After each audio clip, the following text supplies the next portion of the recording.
Hey guys, what's going on? My name is Jake from today'siphone.com, and here are this week's biggest stories. Now, the first thing I want to tell you about is the T-Mobile iPhone. Now, don't get your hopes up too high because there are still no official stories or word or anything about if an iPhone will officially be coming to T-Mobile, but that doesn't mean that there aren't iPhones running on T-Mobile's network. In fact, the newest estimates put the number of customers running an unlocked iPhone on T-Mobile's Edge services at about 1 million. So that's a pretty big customer base, and it's for that reason that I'm happy to report that it looks like T-Mobile will start helping out these customers with phone support and online support. So that's really cool, and it's a great step forward, and I'm not sure how happy it's going to make Apple, but it's great to see T-Mobile taking steps to help all of their customers. Okay, next we move on to the ever-elusive Apple TV, and it's in the news again because it may not be so elusive for long. As Cam points out in his article, we're used to hearing stories about this Apple HDTV from, Mac Rumors, Apple Insider, 9to5Mac, because, they report on the Apple rumors out there, much as we do. But this week, it's not so much that the Apple TV is making headlines, it's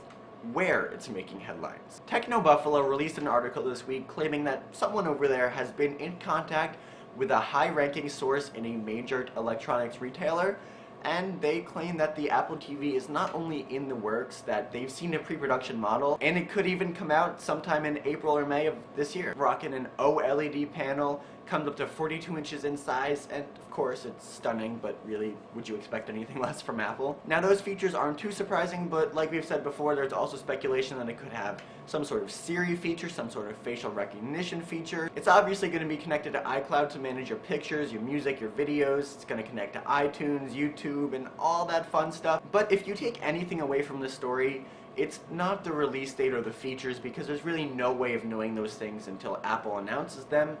But I think it's pretty safe to say that an Apple HDTV is definitely in the works. Mentioned in Steve Jobs' biography, mentioned on the rumor sites for months and months and months, and now starting to appear on, news sites and the bigger tech sites. Things are definitely happening. Okay, and moving right along, there's a lot of bad about jailbreaking, but there's also a lot of good, and one of my favorite things of all time in the jailbreak is not like adding crazy themes or changing every single thing about your iPhone and making it run Android or anything like that. I like the tweaks and applications that don't try to replace or change Apple's features, but they work with them and make them better. And that's why I'm really excited to tell you guys about these two Siri tweaks I found. Siri tweaks are awesome because Siri is awesome, and adding more features to an awesome thing makes it super awesome. God, I said awesome a lot.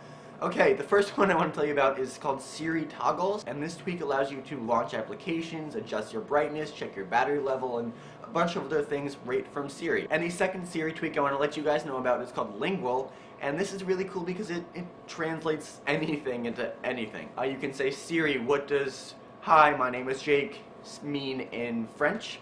Siri, how do I say "boy, am I hungry" in Spanish? I'll put the list of languages supported up on the screen right now because I cannot remember them all, but this tweak is awesome. The only negative I can think of this tweak is that I can't use it in my class, and I am so bad at Spanish. So bad. But definitely check out this tweak as well. It's awesome if you're going to a foreign country or if you're doing homework or any of these cool things. Link to that also in the description down below. And finally, Apple released its earnings report for last quarter, and the company made gobs and gobs of money. Shocking. More specifically, the company sold about 37 million iPhones, 15.4 million iPads, 15.4 million iPods, and 5.2 million Macs. And all that amounts to a whopping $46 billion in total. So I just thought I'd let you guys know that. I mean, there's really nothing to say. That's insane. So, okay, well that's all the big news for this week, guys. Thank you very much for watching. Before I go, I want to leave you with a question of the day, and that is, how many of you guys are running an unlocked iPhone on T-Mobile? The figures say it's somewhere around 1 million, but I'm interested to see where today's iPhone readers fall into that.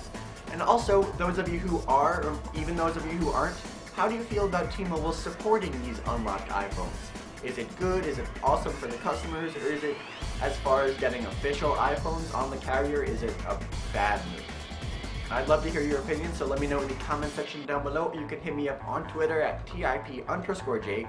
I try to answer everybody that tweets me, so if you have something to say, the best place to do it is there. And please remember that the links to all of these stories I talked about in this video are in the description down below, as well as a link to follow me on Twitter and my personal YouTube channel. It'd be super cool if you check that out and subscribe if you like it. And I think, yep, that's it. For more news, views, and reviews, definitely check back on today'siphone.com, and I will see you guys next week.